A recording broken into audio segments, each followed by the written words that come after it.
What I am saying is that I believe there are a certain subgenre of games that are blowing up right now in our society that provide a very unique opportunity, again, for us to benefit society as a whole.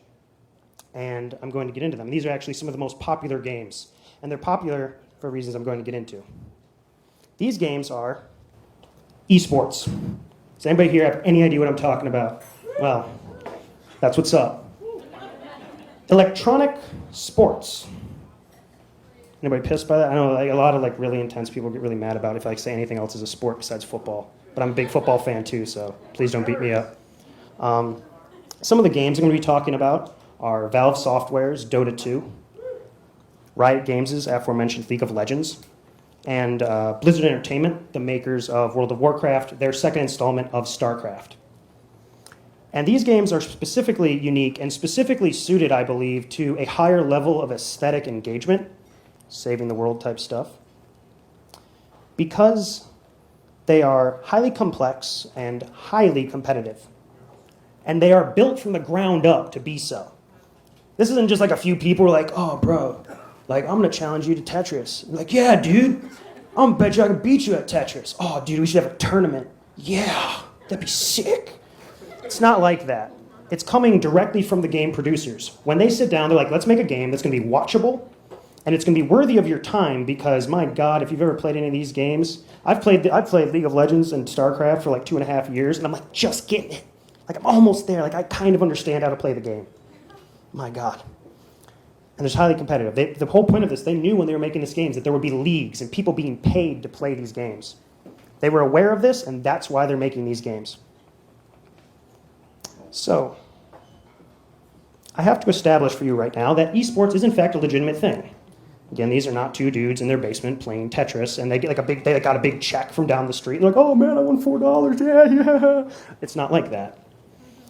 This is a picture from the Season 2 World Championships for League of Legends. The winners of the tournament, the Taipei Assassins, TPA, a 5-man team took home $1 million in prize money, and that was just for the finals. There's many other tournaments that exist. Since Season 2, Riot Games has established a league championship series where the players are actually paid a salary that is very easily to get by on. I believe it's along the lines of, if you make it through the full season, about $65,000 to $75,000.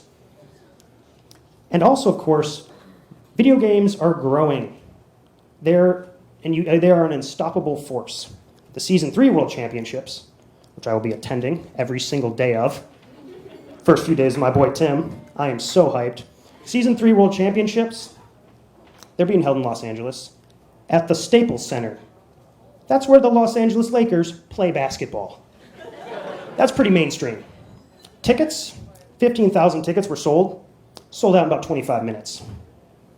$100 floor seats sold out, and my God, I couldn't get any. Good Lord, they're on StubHub right now for about $1,500 a pop. $100 tickets sold out in about 25 seconds. People love this stuff. They love it. They want to be a part of it. They want to go home. After they watch the games, they're going to go home and they're going to play it, and they're trying to be, my God, I got to jungle like the odd one.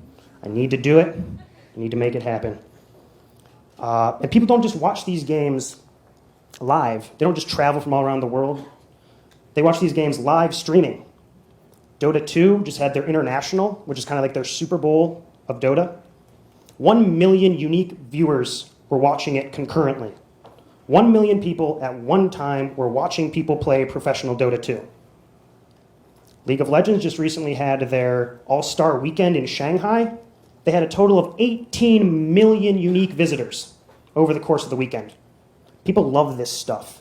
Esports is legit. And of course, the big thing here is this isn't just people flipping through the stations, being like, oh, there's some League of Legends on, I might watch it for a minute. Ooh. The average viewing time was 2.5 hours. People are purposely seeking this out on the internet and watching it for long periods of time. People love this stuff.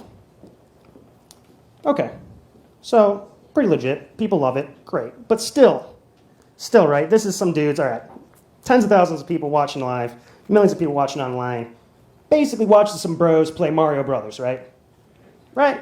Basically playing Mario Brothers. As I said, again, what makes these games unique are that they are highly complex, take a high level of mastery. and that it is worth your time to get invested into the game and to view it. I'll give you an example here. StarCraft 2. Any players of StarCraft 2 here? Hell yeah. Okay. StarCraft 2 is a 1 versus 1 real-time strategy game. You build up a science fiction themed base, you build up a science fiction themed army, and then you attempt to make use of high ground and choke points and all of that in order to defeat your enemy. Pylons. And you must construct additional pylons and mine additional Vespene gas. Never stop doing that. Please, God. Thank you. Almost forgot. Most important part of StarCraft. And of course, you get to shoot some lasers at people using giant battleships and stuff. Everybody loves the pew-pew, you know. But okay, so maybe I've convinced you there a little bit that it's cool, but I said it's complex. And so in an attempt here, if you ever played a strategy game, because that's what I said this is, if you ever played a strategy game like Stratego or Risk, Axis and Allies, chess, Agricola, and if anybody's here played Agricola, man, oh yes, farm game, dude, so good. Oh my God, I just got like way hyped about Agricola. Sorry, I'm like done. I'm done. Let's go play. So as I said, so we're going to stick with chess here. And the way most strategy games go, right, is it's like I go, then you go, and I'm thinking about my move. And then I go, and then you go, etc. StarCraft is, imagine chess, you're playing chess where there's no turns. Where as fast as you can physically make the moves is as fast as you're allowed to go. So if I can make 3 moves before you make any, sucks to be you, dude. Zergarush, indeed. Anyway, but all the while, though, the best players will still maintain this massive high-end tactics and strategy. And that's why people love StarCraft, because it's playing chess, it's playing Risk, it's playing any of these games where you usually take turns in real time. No turns. So you see all these amazing strategies, but meanwhile, if you've seen any of the cameras, they're like this, like with the keyboard and the mouse is going like this, and you're just like, what the hell is going on? It's like they're playing a different game. And that's why people like this. So, maybe not just some dudes playing Mario Brothers. But still, right, I said saving the world. What the hell am I talking about, right? So, esports. Yeah. Okay. What are you talking about? I believe that in order to benefit our society, in order to save the world, what we need is organized esports for all. I believe that we have all these things in terms of organized competition. We have AAU basketball, we have travel soccer, travel hockey, middle school football, pee-wee football, high school track, etc., etc. I believe that we need to create a structure whereby we can gain all the benefits of organized competition, because that's why we sign our kids up for like all these sports, right? Because they like get something out of it. I hope. It's not just like, come on guys, we're traveling to Texas for travel hockey. I know you freaking hate it and it's awful, but we don't want to do it. But it's good for you. Hopefully it's for some reason. Hopefully we hope that the kids gain something when they're young that they can then spread out into their lives in the future.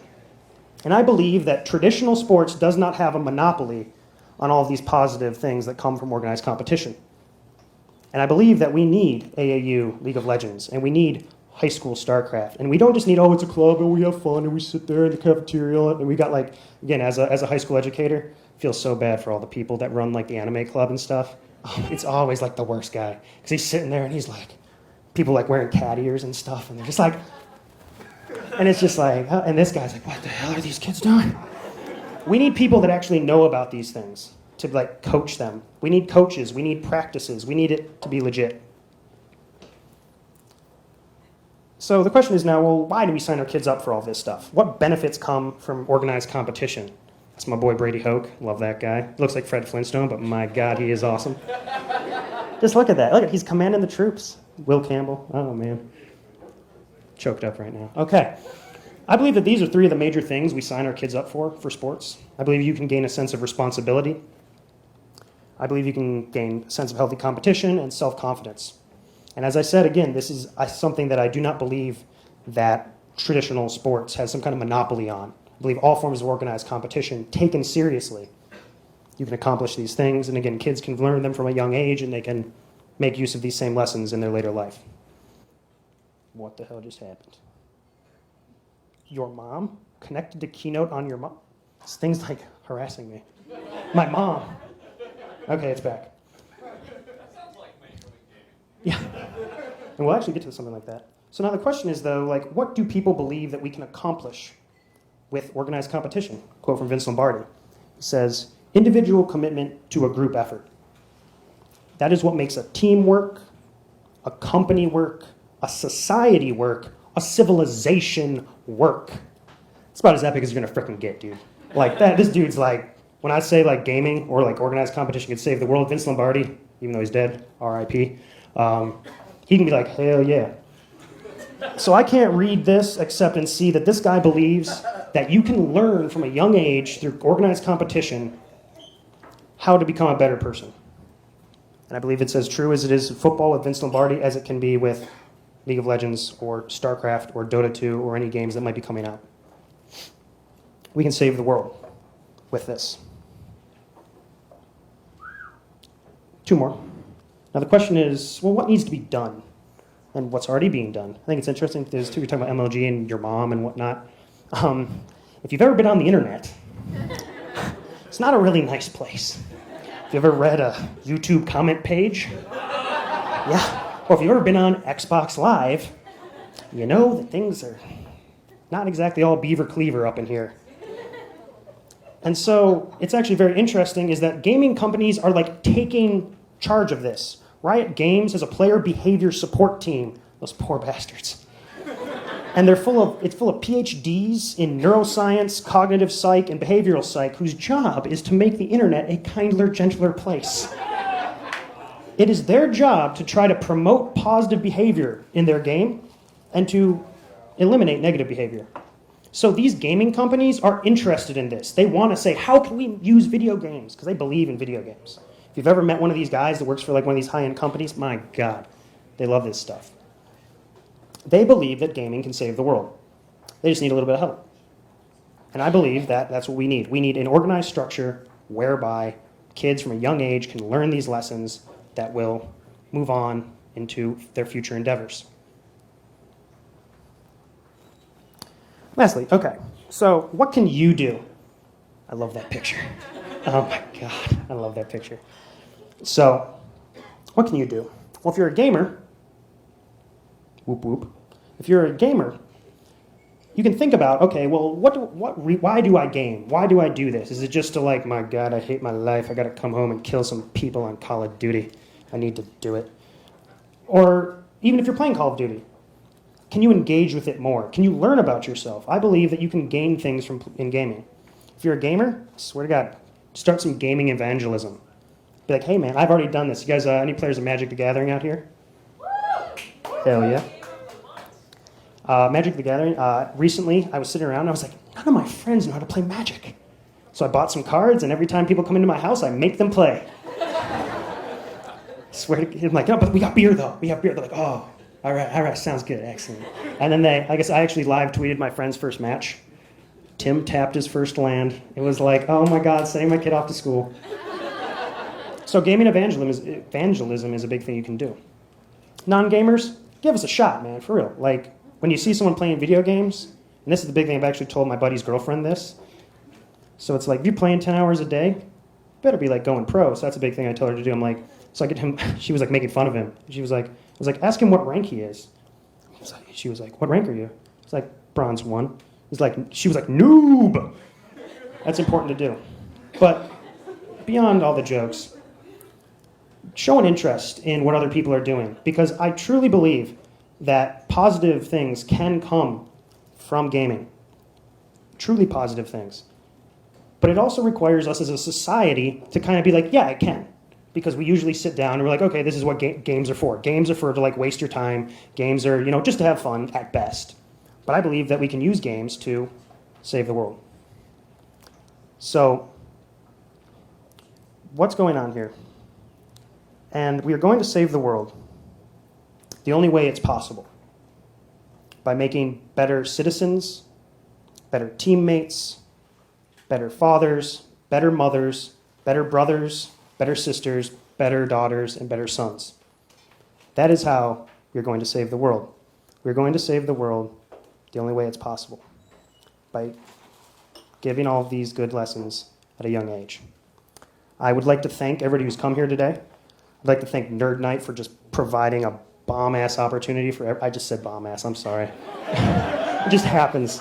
A bomb-ass opportunity. I just said it again. Good Lord. It's a factual statement. It is. It's a thing. Thank you. Facts. It's facts. Don't mess with the facts. I read it on the internet.